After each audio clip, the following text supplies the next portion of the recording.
por el ictus, que es la expresión clínica aguda de un problema de base que da muchos años. Ese ictus se distingue por un ataque sin contraste de isquemia y de hemorragia. ¿Correcto? Bacán. Entonces, arrancamos. ¿Cómo es la isquemia? Entonces, en la isquemia, tú tienes una obstrucción del vaso. Entonces, esa obstrucción del vaso puede ser de dos causas. Puede ser trombótica, acá hay que corregir, por favor, sorry. Puede ser trombótica o puede ser embólica. ¿Está bien? Eso es importante. Entonces, decimos que es una isquemia trombótica porque se ha formado un trombo in situ en el vaso obstruido. Ahí está. Se ha formado un trombo in situ en el vaso obstruido. Pero este trombo, está acá, voy a pintarlo con blanco, se forma sobre una placa ateromatosa inestable. Entonces se llama trombótica porque se ha formado sobre una placa ateromatosa. Entonces el término correcto, completo, que deben usar es aterotrombótica. Entonces la isquemia aterotrombótica, es el término correcto, es aquella que se caracteriza porque sobre una placa de ateroma crónica inestable se rompe y se forma un trombo plaquetario que obstruye. ¿Está bien? Eso que quede claro. Muy bien. Entonces, ¿cuáles son los factores de riesgo para hacer un aterotrombo?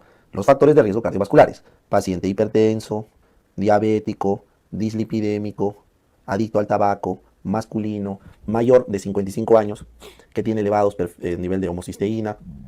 Y bueno, podemos seguir con varios factores de riesgo cardiovasculares. ¿Entendido? Muy bien. Esta placa inestable se rompe y se forma un trombo, que obstruye un vaso pequeño. Entonces la clínica es una obstrucción de vaso pequeño, en la gran mayoría. Y en otros casos, vaso grande. Entonces lo que se obstruye es un vaso pequeño principalmente. ¿Puede obstruirse vaso grande? Sí, por eso he puesto pequeño, es más frecuente, mayor, a que sea un vaso grande. Muy bien. Como este es un trombo de plaqueta, todavía no está consolidado el coágulo, entonces la clínica es variable. Variante, o varía, vamos a poner así, es una clínica, voy a dibujarlo mejor, que varía entre manifestaciones y resoluciones. Manifestaciones y resoluciones. Es una clínica fluctuante. Fluctuante, porque varía, pero increciendo. Increciendo. O sea, va subiendo, empeorando. No resuelve completamente. Porque si resolvería espontáneamente dentro de las primeras 24 horas, se llamaría ataque isquémico transitorio. Entonces, el ataque isquémico transitorio es aquella obstrucción de vaso que en menos de 24 horas resuelve el 100% de la clínica. ¿Ya? Entonces, el ataque isquémico transitorio no es el caso cuando pasado las 24 horas sigue progresando la clínica. Entonces, si es fluctuante, increciendo, sospecho de aterotrombosis. Y como les digo, el vaso que se afecta es pequeño, por lo tanto, la focalización o el ictus es de un territorio pequeño, que vamos a ver más adelante cuál puede ser. ¿Listo? Acá. Ahora, ¿qué pasa, profe, si lo que se ha obstruido, o mejor dicho, si la forma de obstrucción es por un émbolo? Entonces, entiendan, el émbolo es cuando un coágulo viene de un lugar lejano. Entonces, los émbolos normalmente vienen o de la carótida o de la aurícula izquierda. Entonces, los émbolos pueden ser arterioarteriales, o sea, de la carótida, o cardioembólicos, del corazón, de la aurícula izquierda. Entonces, este origen embólico, el más importante por su tamaño y el más frecuente es el cardioembólico, ¿ya? Entonces, en la aurícula izquierda, en la orejuela, se forman unos coágulos que terminan saliendo y viajando por toda la circulación y obstruyen, correcto, un vaso en el cerebro. Entonces, ¿quiénes tienen riesgo de hacer este problema cardioembólico? Bueno, pues los pacientes que tienen arritmia. Concretamente, ¿qué arritmia? La fibrilación auricular, FA. Luego, los que tienen valvulopatías, los que tienen endocarditis infecciosa, los que tienen prótesis valvular. Y finalmente, también los que tienen factor de riesgo aterotrombótico. ¿Por qué? Porque la carótida bota su émbolo, de una placa ateromatosa. Entonces, también los mismos factores aterotrombóticos que habíamos visto acá, también aplican acá, pero para la carótida, para los émbolos arterioarteriales. Pero cuando estamos hablando de un émbolo cardíaco, un cardioémbolo, aplican los factores de riesgo de acá. ¿Está claro? Muy bien. Entonces, cuando llega un émbolo, recuerda que un émbolo, para que viaje desde tu carótida o desde tu aurícula, tiene que ser un émbolo grande, porque si no se diluye y se destruye en el camino. Entonces, como es un émbolo grande, va a comprometer a vaso grande. El vaso grande es más probable que se afecte que el vaso pequeño. Así que es probable que encontremos una clínica más tórpida, de un territorio más grande. Y la clínica no es fluctuante, sino es brusca. Porque una vez que se tapona, desencadena la clínica y no está recurriendo, no está fluctuando, porque no se puede limpiar ese émbolo, ¿ya? Entonces es brusco en el ascenso, y si se llegara a limpiar, es brusco en el descenso. Porque el émbolo tapa, hace clínica, se destapa y se libera la clínica. Mientras que en el trombótico hace clínica, se libera un poquito, pero como la placa sigue ahí, vuelve a hacer y está en ese plan fluctuante. Entonces ese dato es importante. Y el otro dato importante es que debido al tamaño, porque puede obstruir un vaso muy grande, es posible que se genere una hipertensión endocraniana. Es posible. Eso se llama stroke maligno, ¿correcto? Porque se empieza a edematizar un gran área obstruida. ¿Ya? Ese es otro dato que deben recordar acá. Muy bien, entonces de esa forma hemos diferenciado los factores de riesgo y la clínica del trombótico con el embólico. Concretamente el aterotrombótico con el embólico. Muy bien, entonces ¿cuál es el tratamiento? Bueno, el tratamiento primero radica en que tienen que llegar rápido al hospital. ¿Ya? Ojo, el manejo acá lo voy a hacer para los dos. ¿Ya? Entonces primero tienen que llegar rápido al hospital. Para eso existe el acrónimo FAST. ¿Ya? El acrónimo FAST. Muy bien. Perdón. Bueno, no me deja de escribir la T. Ahí está. El acrónimo FAST. Face, Arm, Speech, Time. Entonces, lo primero que tienen que ver es si hay una simetría facial, un problema en el habla, un problema en la fuerza del brazo, Face, Arm, Speech, y tienen que fijar el tiempo de inicio de los síntomas. Rápido tienen que llegar a un hospital, lo ideal es en menos de una hora. Cuando llegan al hospital, le dijimos que tenían que tomarle su tomografía en menos de ¿cuánto? De 20 minutos. Y luego, desde que pisaron el hospital hasta que arranquen tratamiento, debería pasar menos de una hora. Entonces, lo ideal acá es que el paciente, en menos de 3 horas, y como máximo 4.5 horas, reciba terapia trombolítica. Entonces, lo ideal es que el paciente llegue tan rápido al hospital que en menos de 3 horas ya está recibiendo trombólisis con TPA. TPA. Activador del plasminógeno tisular recombinante, TPA. Esto es lo ideal en un paciente. ¿Ya? Entonces, el TPA recombinante lo que hace es limpiar el trombo para que se perfunda. Si no pueden aplicar TPA porque el trombo es muy grande o porque se pasaron el tiempo, también está indicado la cirugía trombolítica. También hay una trombólisis mecánica, ¿ya? Que no vamos ahorita a entrar en el algoritmo acá, pero quiero que recuerden. Lo usual es darle TPA.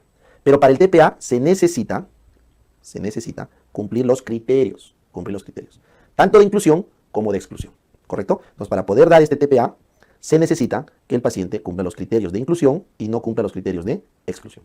Entonces, en resumidas cuentas, se recomienda el TPA si estás en la hora, en el periodo de ventana, si es que el paciente es mayor de edad y puede dar su consentimiento, y si es que el paciente tiene un cuadro lo suficientemente grave, o sea, un NIS moderado por lo menos, para beneficiarse del tratamiento por encima del riesgo que este tratamiento supone.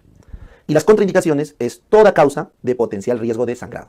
Si ha tenido cáncer en el cerebro, si ha tenido un problema de sangrado en otro órgano, si está tomando anticoagulantes, etc. O sea, cualquier riesgo de sangrado, cualquier sospecha de que puede sangrar, contraindica el TPA. Porque su principal contraindicación del TPA, su principal efecto adverso es la hemorragia cerebral, que es letal. Entonces, tu paciente viene focalizando y va a quedarse con la cara caída, es mejor a que se vaya muerto por una hemorragia. Entonces, si tú vas a levantarle la cara caída con TPA, asegúrate de que no te lo vas a llevar hasta la hemorragia.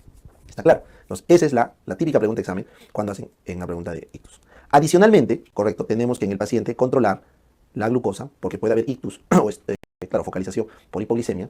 Debemos controlar que el paciente esté con buena temperatura. La fiebre hace daño al área de penumbra, entonces tenemos que cuidar cerebro con fiebre. Y tenemos que asegurarnos que el paciente no esté haciendo hipertensión endocraniana. ¿Ya? Entonces, glucosa, temperatura e hipertensión endocraniana son criterios que debemos manejar en el postoperatorio. Perdón, en el manejo inmediato y en el postterapéutico inmediato del TPA. Sin embargo, hay un dato crítico que todos tienen que saber. Los pacientes con más de 185, 110 de presión arterial no pueden arrancar TPA. Entonces, es criterio básico disminuir la presión arterial para estar en los límites. Entonces, 185, 110 es el límite máximo para entrar a TPA en un paciente que está con hipertensión. Si está más de eso, tienen que bajarlo con labetalol, ¿ya? Y durante la hora que dura la trombólisis, tiene que estar en 180, 105, la presión arterial, ¿ya? Esa es una recomendación histórica. Esos valores a veces cambian en algunas guías, en algunas revisiones, pero es el valor que yo les recomiendo que recuerden. Bien, entonces, con eso han hecho el manejo agudo del trombo o del émbolo, ¿ya? El manejo agudo. El manejo crónico ya es prevención secundaria. O sea, si el paciente tiene un aterotrombo, tendrán que darle prevención secundaria de la hipertensión, de la diabetes, etc., ¿no? Del colesterol, de la obesidad. Si el paciente ha tenido un embólico, tendrán que darle su profilaxis con warfarina para la fibrilación o un antiarrítmico, sabe Dios. O sea, el manejo a largo plazo es prevención secundaria. Sin embargo, no olviden que los pacientes, o sea, con isquemia, se benefician sí o sí de la aspirina, ¿ya? El manejo con aspirina y clopidogrel es un manejo preventivo secundario que aplica para los pacientes con isquemia en general, ¿ya? Los que han tenido un ataque isquémico transitorio, estos no requieren tratamiento, lo que requieren es prevención primaria. O sea, si lo que ha tenido es un ataque isquémico transitorio, como su nombre lo dice, esto es transitorio, o sea, va a pasar, pero te avisa hasta con un 30% de probabilidad de que va a venir un infarto después. Entonces, todos los ataques isquémicos transitorios tienen que ir a tratamiento preventivo primario para evitar la isquemia. ¿Listo? Bacán. Entonces, de esa forma, ustedes ya han visto cómo es el territorio, cómo es la clínica de los infartos isquémicos. Ahora vamos al otro caso. Vamos a los infartos hemorrágicos. ¿Ya? Entonces, los infartos hemorrágicos son aquellos donde se ha roto un vaso. Se ha roto el vaso, ¿ya? Entonces, estos infartos hemorrágicos pueden ser una hemorragia de un vaso en el espacio subaracnoideo o la hemorragia de un vaso intracerebral. También está la hemorragia intraventricular, pero no lo voy a tocar porque esto es propio de cerebros muy inmaduros como los recién nacidos extremadamente prematuros. Así que eso no lo voy a tocar. Hablemos de hemorragia subaracnoidea e hemorragia intracerebral. Muy bien. Entonces, en la hemorragia subaracnoidea, lo que caracteriza al sangrado es que todo el volumen de la sangre se aloja en el espacio subaracnoideo, ¿correcto? Porque se ha roto un vaso grande del cerebro, ¿ya? Y las causas más probables para que se rompa un vaso grande en el cerebro son algún tipo de malformación, o puede ser un traumatismo encefálico. Vamos a hacer en orden. Primero son los TECs y luego los problemas de malformación. Entonces, lo más frecuente por lo que se rompe un vaso en el espacio subaracnoideo es por un TEC y después por algún tipo de malformación, ¿ya? Como no estamos estudiando neurocirugía, entonces no vamos a hablar del TEC, entonces de las malformaciones, las que se asocian a hemorragia subaracnoidea son los aneurismas, luego tienes las malformaciones arteriovenosas, los angiomas cavernosos, las telangiectasias cerebrales.